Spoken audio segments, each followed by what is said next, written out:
بزنس دا د تباهۍ شکار دی. دلته په بلیک باندې بارود خرڅیږي د 1500 روپو والا ریل د سری بتای 2.5 لک روپۍ باندې خرڅیږي. په چوک چوراهه کې په بلیک باندې راغلی سیس خرڅیږي. د درنګیانو دا وس نه رسیږي چې هغه واخلي. درنګونه بند شو،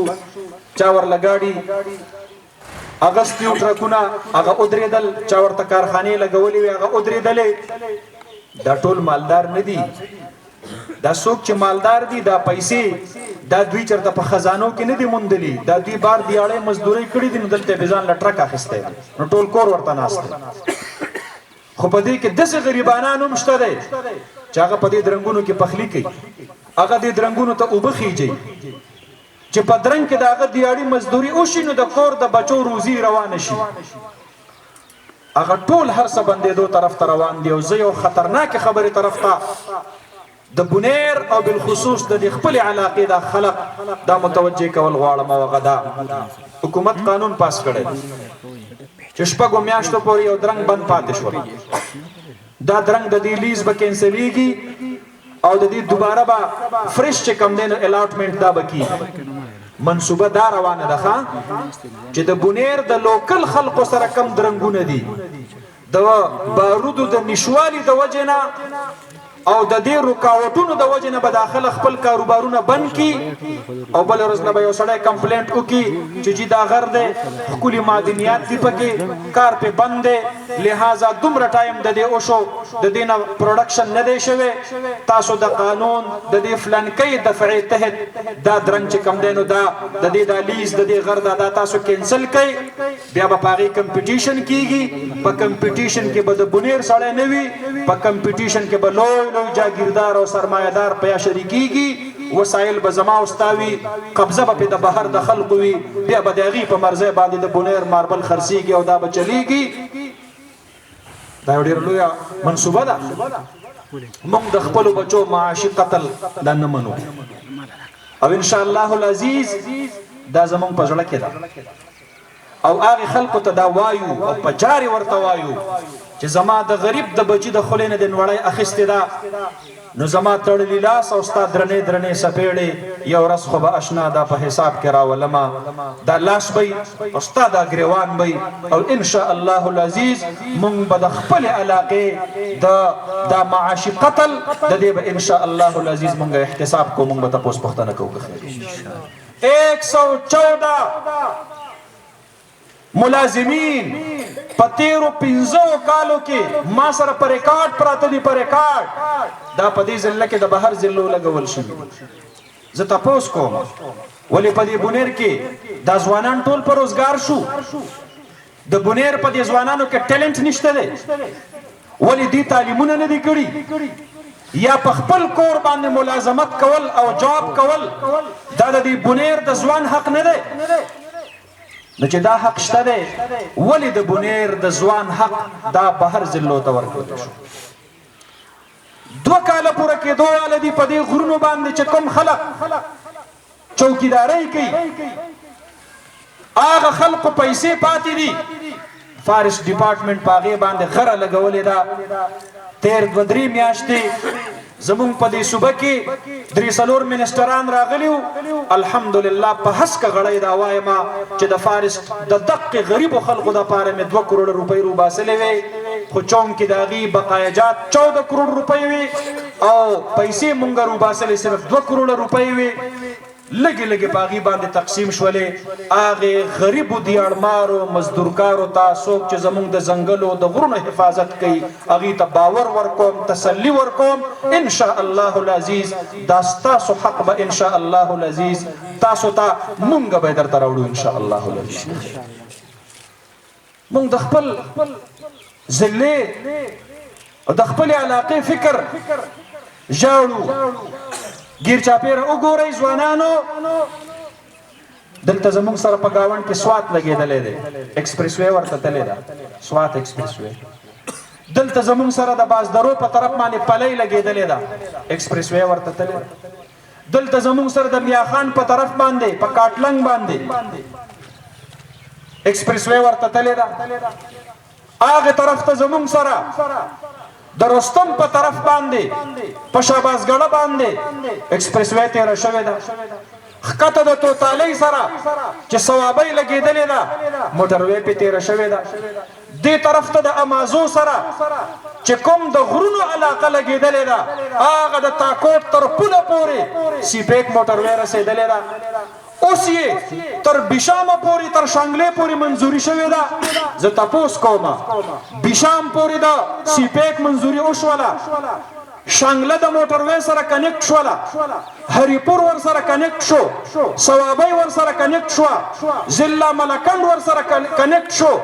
ضلع سوات ور سره کنیکټ شو د دې بونیر نه غیر چاپیره داسې ضلع نشته دی چې الته ایکسپریس وې یا سیپیک موټروې یا فل موټروې نه ده تللی دا د چا په خیال او خاطر کې راځي چې دا بونیر به داسې بد قسمته علاقه وي چې غیر چاپیره ترې نه ده موټروې او د سیپیک او د ایکسپریس وې جال خور شو نو دا بونیر ولې داسې بد قسمته زما محترم ورونو زمونږ الحمدلله د خپل علاقې تعمیر او ترقی طرف ته توجه ده ان شاء الله العزیز ماحول داس طرف ته روان دی چې روان د کې پی کې او د بلوچستان دواړه حکومتونه به د مولانا ان شاء الله العزیز تاسو په حالاتو باندې پوهیږئ په خپله باندې مونږ وایو که زمونږ د علاقې نمایندګي پر روان وخت کې راغله ان شاء الله العزیز مونږ به د خپل علاقې دپاره میګا پروجیکټس ان شاء الله العزیز د صوبایي حکومت نه راوړو دا زمونږ عزم دی د خپل خاورې دپاره د دې بچو سره مو مینه ده د دې خپل ځوان کل سره مو مینه ده دا ځوان کل زمونږ نه دی مونږ د دوی نه یو د دوی په شان میډل کلاس او معتدله طبقه یو مشکلات راته معلوم دي چې نن زمونږ د علاقه دا د کومو تکلیفونو نه او د کومو ستونزو نه او د کومو مشقتونو نه تیریږي ان شاء الله العزیز الله رب العالمین با زمون او تاسو سره خپل نصرت شامل حال کوي مون او تاسو به همت کو او د ټولو نه لوی خبره ده علما کرام ورونو دیندارو اسلام پسندو د الیکشن کې خپل ځان مدعی جوړ کړي یو کور ته 1 to 1 د شپې یو په یو باندې لاړ شي د یو کس سره د غوږ جرګه وکړي شرعي مسله ورته علما وښایي ورته ووایي چې عالم دین په مقابله کې ولاړ وي د هغه په مقابله کې د بل چا په حق کې ګواهي ورکول دا شهادت الزور دی او دا ګناه ده مفتی شفیع صاحب رحمت الله علیه په معارف القرآن کې د قرآن کریم په تفسیر کې لیکلي دي علماء دا قوم دغه اجتماعي ګناه نه منع کوي ورنه دی قوم کو په 8 فروری باندې اجتماعي ګناه کبیره وکړه نو بیا د الله نه د رحمت ته توقع نه ساتي نن تاسو وکتل د امت مسلمه خیر خواهی د علماء په زړونو کې د فلسطین سره پډاګ ادریدونکو دا جمعیت علماء اسلام دی دا مولانا فضل الرحمن دی تاسو دا شیزو مېری په جماعتونو کې د علماء اعلانات وکړل تاسو د فلسطین په مسلمانانو فکرمند کړئ تاسو پیسې چندرا غونډه کړله د بونیر غوند غریب ذلې نه 1 کروڑ روپۍ را غونډه شولې الحمدلله یو روپۍ مونږه مستحقینو ته ورسوله او زه د میډیا په مخ کې دا خبره کوم چې د فلسطین د مسلمانانو د پاره کوم امانات ماته د خلکو را کړیو زه د یوې روپۍ حساب بروز قیامت ورکولو ته تیار یم الحمدلله غاړه مې خپل خلاصه کړې ده ملګرو ته مې ویلي دي د تللو د راتللو د کیمپونو د وړلو د راوړلو ټولې خرچې به د خپل جیب نه کوئ چې د فلسطین دپاره د چا د جیب نه 1 روپۍ راوتې ده چې دا فلسطیني ته میلاو شي نن په هغې کندرو کورونو کې چې خوراک تقسیمیږي د فلسطین په مظلومه مسلمانانو باندې دا په هغې پیسو اخیستل کیږي کوم چې د پاکستان مسلمانانو کومې پیسې بیللي دي موږ دپاره د خوشحالۍ دا خبرې دي الحمدلله د علماو زمونږ په ژوند کې د امت مسلمه احساس پیدا کړی دی دردمندي پیدا کړی ده موږ ته د یو سړی دا سبق نه ښایي چې تاسو د فلسطین دپاره آواز اوچتوئ نو د دې بلوچ مهرنګ دپاره ولې آواز نه اوچتوئ قبایلو کې ظلم شروع دی د هغې دپاره ولې آواز نه اوچتوئ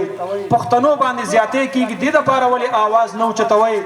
د خپل وطن د ظلم او د بربریت خلاف خو د 1947 نه راواخله تر 2023 2023 پورې زما جدوجهد شروع دی خو قومه ولسه په دغه ظلم کې تاسو شریک یې تاسو قرآن و سنت نه غواړئ تاسو د شریعت عدل و انصاف نه غواړئ هر 15 کاله بعد تاسو په دغه ګواهۍ باندې خپله ګوته توروئ چې مونږ عالم نه خوښو مونږ قرآن و سنت والا پاک صاف روڼ نظام نه خوښو نو چې کله د قرآن او د سنت د روڼ نظام نه بغاوت کوئ بیا به نتیجو کې دغه ظلم درته مخې ته راځي یو ورځ دپاره د قرآن او د سنت نظام په پاکستان باندې نافذ العمل شو لاړ شه لوټي لوټي افغانستان کې امن راغی قرآنغې 34 ملکونو چې هلته امن نه و راوستلی د قرآن او د سنت په احکاماتو باندې الله هلته امن راوستلو پاکستان به الله د امن ګهواره کي بشرطې کې دلته د قرآن او د سنت غلبه او نظام راشي او دغه زمونږ جدوجهد دی انشاء الله العزیز یو الیکشن نه دی یو موقع نه ده د خپل ټول ژوند د الله رب العالمین سره عهد کو کمیټمنټ کو ربه چې تر څو پورې ژوندي یو دا د بدر او د احد تور او سپینه جنډه به مو په لاس کې وي د تکبیر غږونه به زمونږ په ژبو باندې وي